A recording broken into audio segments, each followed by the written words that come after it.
queridas crianças! Vamos iniciar mais um programa Pergunte, que o professor Manurro, que ele responde. Muito bem, vamos começar o programinha de hoje com a pergunta dos nossos telespectadores. E quem vai fazer a perguntinha hoje? Vamos ver aqui uma mensagenzinha. Olha, temos uma mensagenzinha aqui, uma pergunta do nosso querido Raimundinho. Olha só, o Raimundinho perguntou. Vamos ver aqui o que o Raimundinho perguntou. Querido Manuel, minha professora colocou uma questão na prova pedindo para comentar sobre a Revolução Científica. Meu Deus! Olha só, ele colocou um monte de bonequinhos aqui, emojis, né? Assustados. Meu Deus! Meu Deus! Não sei o que a Revolução Científica foi. O que foi isso, Manu? Morreu muita gente? Usaram bombas atômicas? Quem ganhou esta batalha? Esta é a perguntinha do Raimundinho. Vamos, então, responder para ajudar o Raimundinho. Antes disto, me ocorreu cá uma pergunta, Raimundinho. Onde estavas tu quando a professora explicou sobre Revolução Científica? Estavas comendo lanchinho? Ou estavas jogando um videogame? Uma partidinha de futebol? De olho! Muito bem. Te acalme, gurizinho. Muito bem, olha só. A Revolução Científica não foi nem uma batalha, não foi nem uma briga. Não. Revolução Científica aqui tem o sentido de uma reviravolta, uma transformação na ciência. Este é o sentido de Revolução Científica. Pois bem, veja só. O Renascimento, né? O período do Renascimento, né? Conduziu o homem, o ser humano, a humanidade, para a chamada Revolução Científica. Revolução Científica porque as ciências, elas começaram a tomar o lugar central da humanidade. As explicações, elas definitivamente, elas deixaram de ser mitológicas, religiosas, e a ciência, ela passa a explicar as coisas. Muito bem.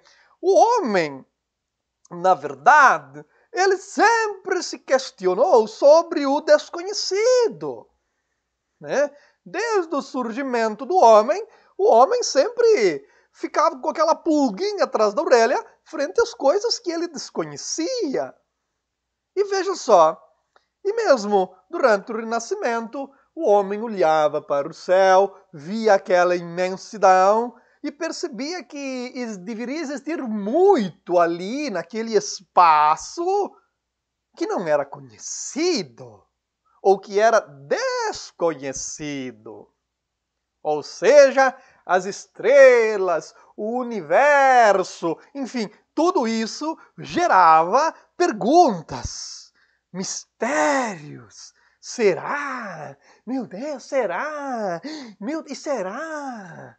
E não existiam respostas.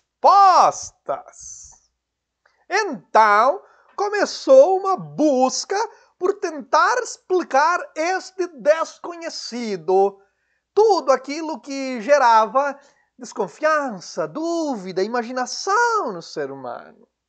E alguns pensadores se destacaram. Poderia citar aqui 3 para você. Né? São muito mais e outros muito importantes também, além desses. Mas vamos citar os 3 aqui primeiros. Por exemplo, primeiramente nós temos uma pessoa, um pensador. Ele é pensador, foi pintor, foi um grande artista, escritor, arquiteto. Ele foi de tudo um pouco. Um cara chamado Leonardo da Vinci. Pois bem, vejam só. Acompanhem cá meu raciocínio. O Leonardo da Vinci, tá? Aquele cara que pintou a Mona Lisa, aquele quadro, né, tão famoso, tão espetacular, e outras obras também, esculturas, ele era um grande cientista também. Ele gostava de descobrir, de investigar. Ele tem vários projetos de instrumentos e de questões que ele buscou inventar, criar.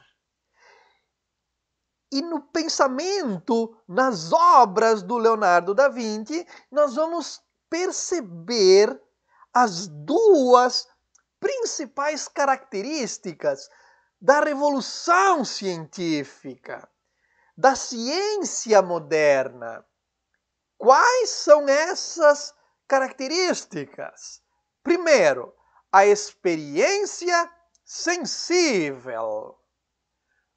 Poxa vida, bacalhaus, Manu, o que significa experiência sensível? Que é uma das características da ciência moderna.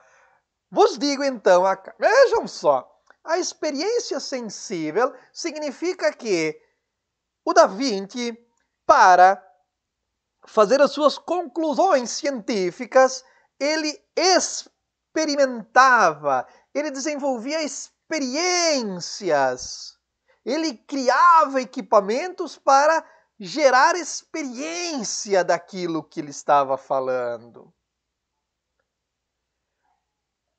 O Leonardo da Vinci, por exemplo, ele foi um grande conhecedor da anatomia.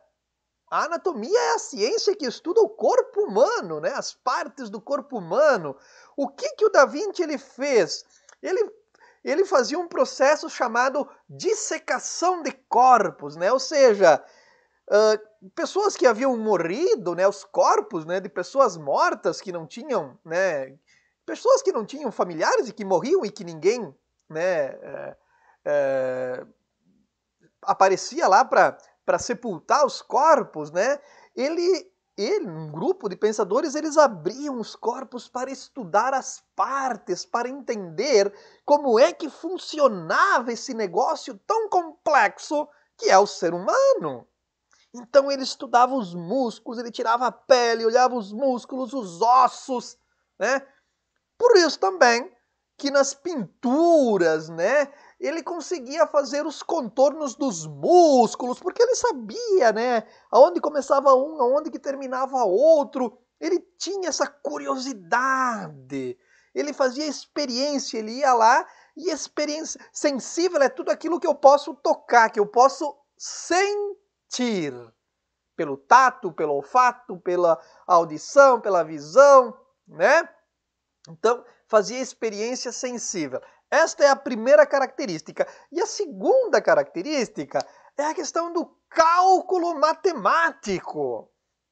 Sim, a ciência ela passa a ser matematizada. Por quê? Porque a matemática é algo exato.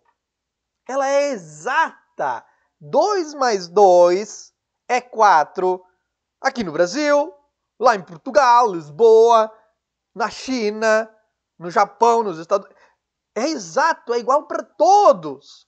Então, eles, para comprovar as descobertas científicas, eles começam a efetuar os cálculos, eles começam a utilizar o que se conhece por linguagem matemática. Por quê? Uma coisa é dizer o seguinte: hoje está quente, né? Hoje o dia está muito quente. Poxa, mas eu falar isto, todo mundo vai entender a mesma coisa? Uma pessoa que vive aqui no Brasil, no Rio Grande do Sul, uma pessoa que vive lá no Nordeste, dizer que hoje está quente é a mesma coisa? Ou dizer hoje está frio? Para um gaúcho, hoje está frio, pode ser que, né? Mas, matematicamente, o que vai acontecer? Eu vou dizer, está 10 graus centígrados, está 40 graus centígrados. Então, para um gaúcho, dizer que está 30 graus centígrados, ele vai dizer, nossa, que tá calor. Né, uma pessoa que mora no Nordeste, no Norte, vai dizer, não, tá normal. Né? Lá no Norte e Nordeste dá 15 graus, eles vão dizer, meu Deus, que frio. O gaúcho vai dizer, mas que frio, tá um clima tão bom, tá um calorzinho legal. Veja, Por isso que se matematiza, né? Se colocam números. Choveu muito. O que é chover muito? A ciência, ela matematiza, ela diz, choveu 100 milímetros, choveu 10 milímetros, choveu 30 milímetros, tudo numérico. Então você tem as definições exatas dessas medições. Tudo isso nós vamos perceber no pensamento e nas obras do Da Vinci, tá? Tudo sem misticismo. O Da Vinci ele vai dizer que Deus fez a natureza com determinada ordem. Deus fez a natureza com determinada ordem, ou seja, e cabe à ciência decifrar esta ordem por meio da experiência sensível e do cálculo matemático. Entende? Da Vinci não vai negar que foi Deus que criou tudo. Ele vai dizer, Deus criou realmente tudo, mas criou dentro de uma ordem. Tá?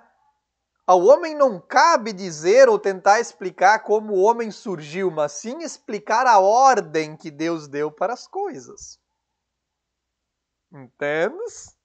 Então esse foi o Da Vinci, ou seja, ele revoluciona nessa perspectiva, porque ele pensa a ciência de maneira muito mais avançada, né? Ele faz projeto de helicóptero, só que para fazer um projeto de um helicóptero, ele faz muitos cálculos, planeja muitas circunstâncias, né? Calcula medida de hélice, propulsão, força, enfim, tem que fazer um monte de cálculo, tem que matematizar tudo.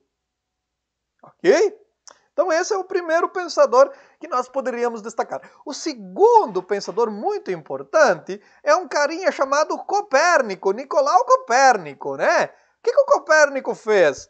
O Copérnico, ele vai superar a ideia do geocentrismo.